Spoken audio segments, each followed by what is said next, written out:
Hola hola lur, cek cek 1 2 3 lur, halo lur. Kita akan menyaksikan ulasan film dari negaranya salah satu legenda Manchester United yaitu Peter Schmeichel lur. Tentu saja negaranya adalah Denmark ya lur. Judul film ini adalah ini lur.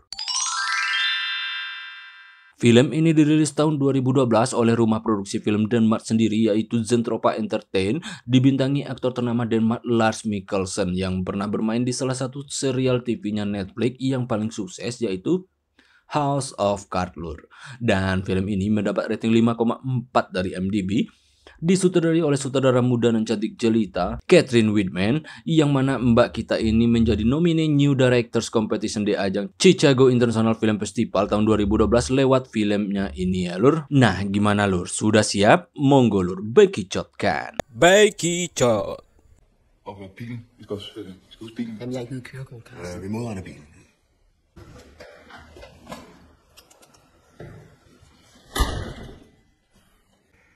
Der er ikke mere. Her. Kalau sekilas kita lihat bapak ini mirip Lars Mikkelsen kan lur? Dan itu benar sekali lur. Dan beliau memerankan karakter yang namanya Per di film ini ya lur. Dia adalah seorang pembersih apartemen kosong lur. Seorang bapak tua yang hidupnya sebatang kara, tanpa keluarga, tak punya istri apalagi anak lur. Hidup beliau ini susah lur. Di daerah kumuh pinggiran kota Copenhagen, dia menjalani rutinitas pekerjaan sehari-harinya sebagai tukang bersih-bersih. Dan beliau membersihkan apartemen-apartemen kota yang kosong, yang belum ada penyewanya atau yang baru saja ditinggal oleh penyewanya lur. Namun hari itu beliau beruntung banget lur. Saat masuk, betapa terkejutnya beliau saat itu sedang membersihkan salah satu apartemen kosong, melihat sosok wanita muda yang terbaring yang mana usianya sekitar 17 tahunan lur. Si wanita itu tertidur di lantai, ndak make apa-apa lur. Dia cantik dan sangat bersih pula lur. Namun satu hal yang aneh di mana dia tak bisa berbicara ternyata lur, tak bisa berjalan dan tak mengerti apa-apa tentang kehidupan manusia normal lur. Oleh karena itulah susahlah beliau komunikasi dengannya. Den her lejlighed skal være fraflytteren først. Der skal ikke være nogen i.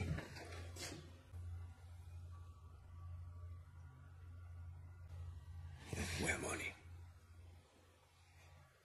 No money, no nothing.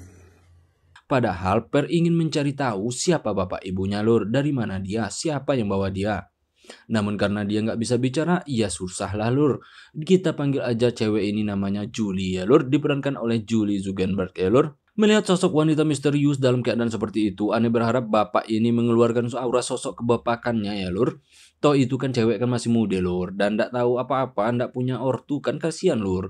Ternyata tidak lur, Per sama sekali tak memberikan kasih sayang kebapakannya ke Julie lur. Tanpa panjang mukadimah, panjang cerita, panjang cakap lur, Per langsung aja kasih dia cikipyo terhebatnya lur. Per awalnya sedikit takut melakukan itu ke Julie ini lur. Dia takut kalau Julie berteriak kedengaran sama temannya yang ada di bawah lur. Dia pun menutup mulutnya saat itu. Namun hingga selesai Per mengicikipyonya, ternyata si Julie itu hanya tersenyum manis lur, nggak melawan. Dan tentu saja Per langsung ngambil kesimpulan kalau si Julie ini suka dengan apa yang dilakukannya barusan itu ya lur. Kenapa Per tega melakukannya? Iya si Per ini kan tidak punya bini lur. Dia jomblo seumur hidupnya lur. Ya wajar lah dia begitu saat lihat yang bening-bening ya lur. Karena dia sudah terlalu lama sendiri lur. Seperti lagunya Kunto Aji. Jadi wajar apa tidaknya dia seperti itu, ya lu nilai sendiri lur. Selesai dengan dor mengedor, Per pulang ke rumahnya. Dia pun meninggalkan Julie di situ dalam keadaan begitu saja lur. Nggak dikasih kostum, nggak dikasih makan. Dibiarin aja telentang begitu lur. Namun malamnya Per terbayang dengan Julie lur. Dia pun khawatir dengan dia kalau kenapa-kenapa atau dia nggak bisa apa-apa. Dia juga takut Julie ditemukan sama teman-temannya lur.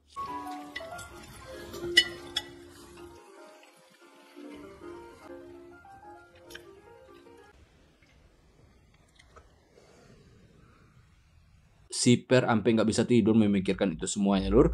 Nah esoknya Per memutuskan kembali ke sana lur. Per membawakan kasur kecil untuknya dan membawakan makanan untuknya lur.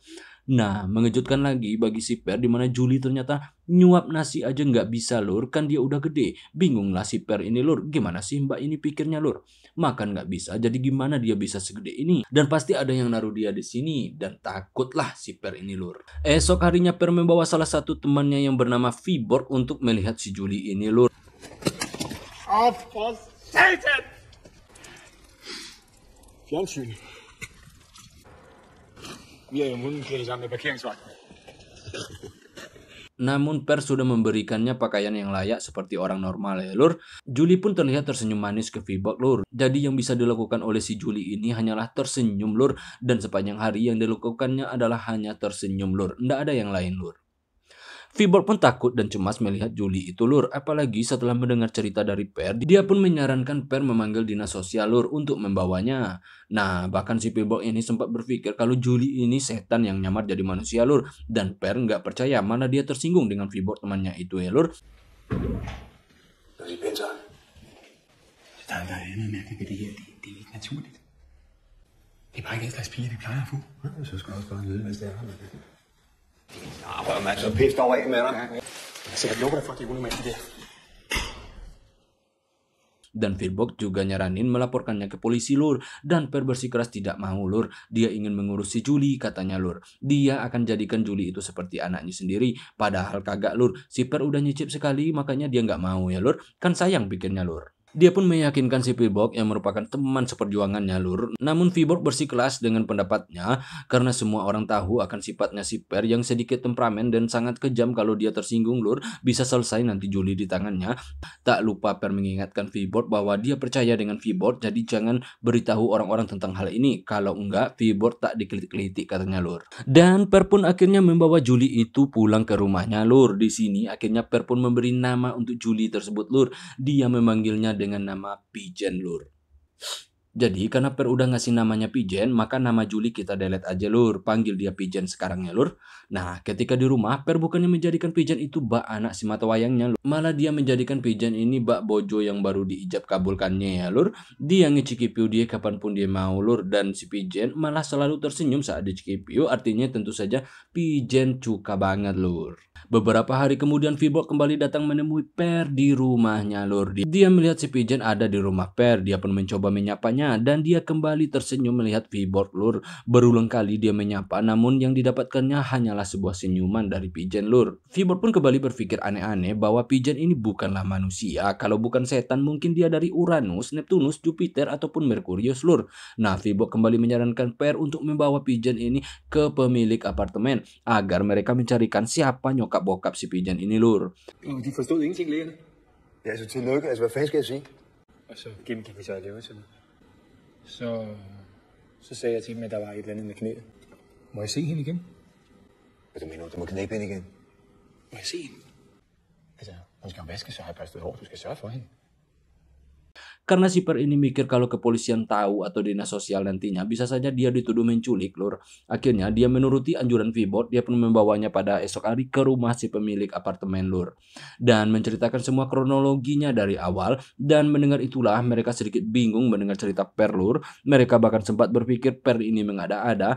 Hingga akhirnya mereka sedikit meragukan kebenaran ceritanya lur. Dan mereka akan mencoba mengontak orang yang pernah menyewa apartemen itu. Apakah ada yang mengenalinya atau mungkin dia ditinggal atau tertinggal ya lur. Dan Per pun setuju. Namun Per menolak jika mereka meminta pemerintah mengambil Pigeon dari dirinya.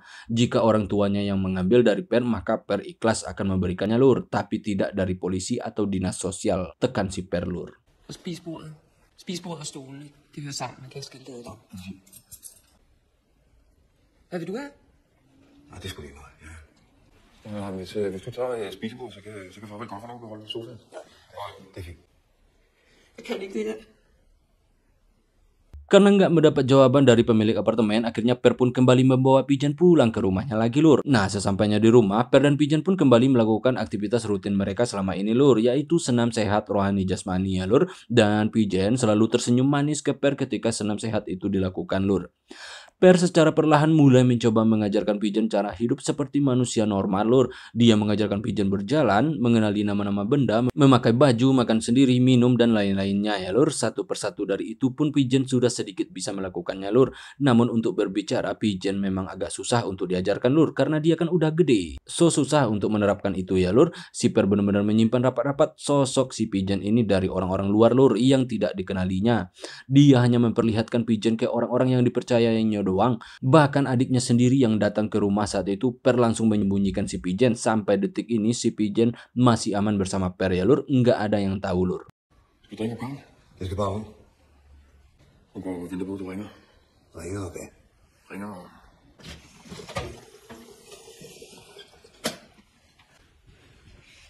Lur.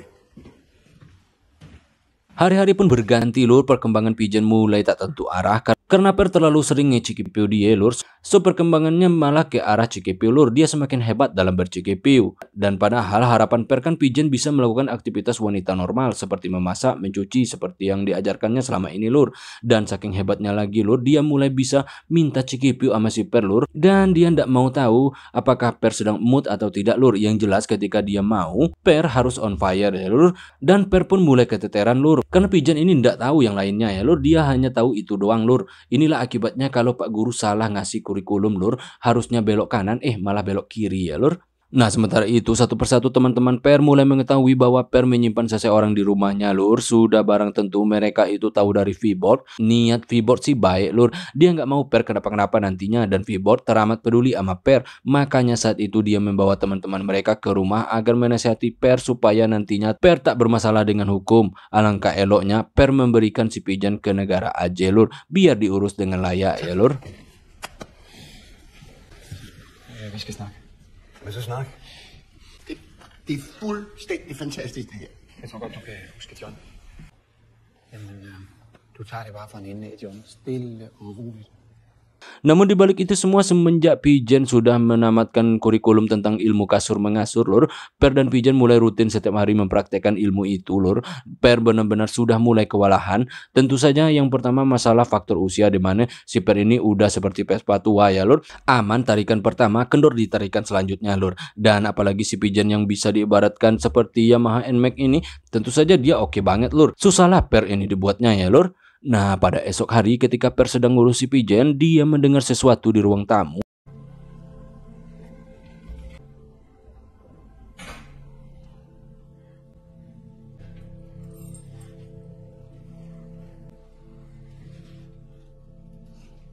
Ternyata adiknya datang ke rumah diam-diam lur. Pas pula saat itu dia sedang ngorek-ngorek ruang tamu, dia mau ngambil duitnya si Per lur. Nah tentu saja melihat itu tensi Per jadi naik 140 ya lur. Ngamuk-ngamuk lah dia ke adiknya itu lur. Dan saat pertengkaran terjadi, si Pigeon ini keluar lur, karena dia dengar rame di luar ada apa pikirnya lur. Akhirnya si adik pun menyadari bahwasanya benar kata emak-emak di warung Mang Jaja kalau si Per menyembunyikan seseorang di rumahnya lur. Oleh karena itulah terancamlah Per ini ya lur.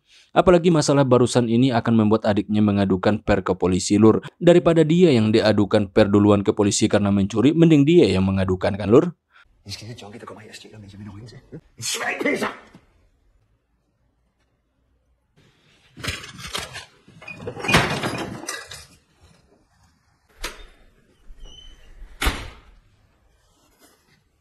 Nah, suatu hari V-Board datang membawa sepasang laki bini ke rumah Per lur. Mereka itu adalah pasangan yang sedang ingin memiliki momongan lur. Maksud V-Board ini, Per bisa ngasih Pigeon ke mereka, tentu dengan imbalan gede. Per bisa punya banyak uang ya lur, dan dia nggak perlu takut dicari polisi. Namun Per nggak mau lur. Malah Per menawarkan jasa untuk ngebucitin si bini itu lur. Usai bernegosiasi panjang, akhirnya mereka pun deal lur. Nah, saat senam sedang terjadi, diam-diam si laki masuk ke kamar Pigeon lur. Ternyata dia mau melihat si Pigeon itu lur. Dia ingin mengadopsi si Pigeon.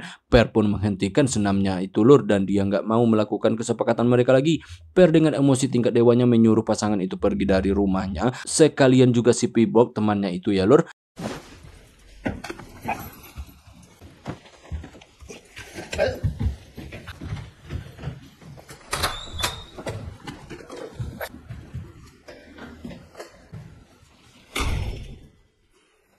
Di sini ditunjukkan Per mulai benar-benar mencintai Pigeon lur, bahkan ditawarin dengan materi gede dia nggak mau lur, kasih sayangnya tak bisa dihargai dengan uang ya lur.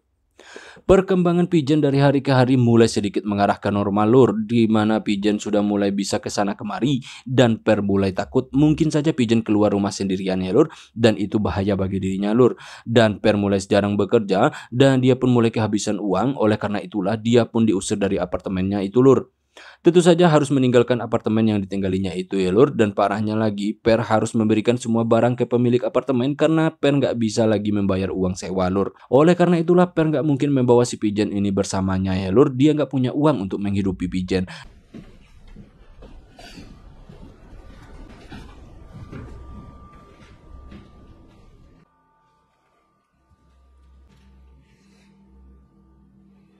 Dan dia pun memilih jalan keluar yang teramat sulit untuk dilakukannya lur, yaitu meninggalkan Pigeon lur.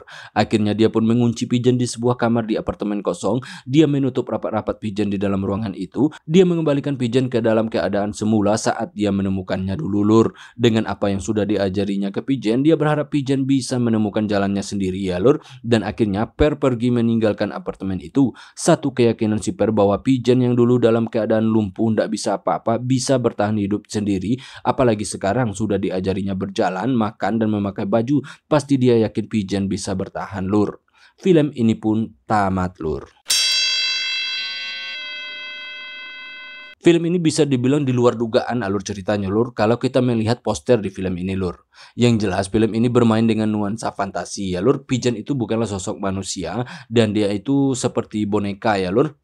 Nah, tak benar-benar terjadi ceritanya lur. Kalau di Hollywood mungkin film-film seperti ini sering dibikin film-film horor ya lur. Contohnya yaitu lur film Annabelle ya lur.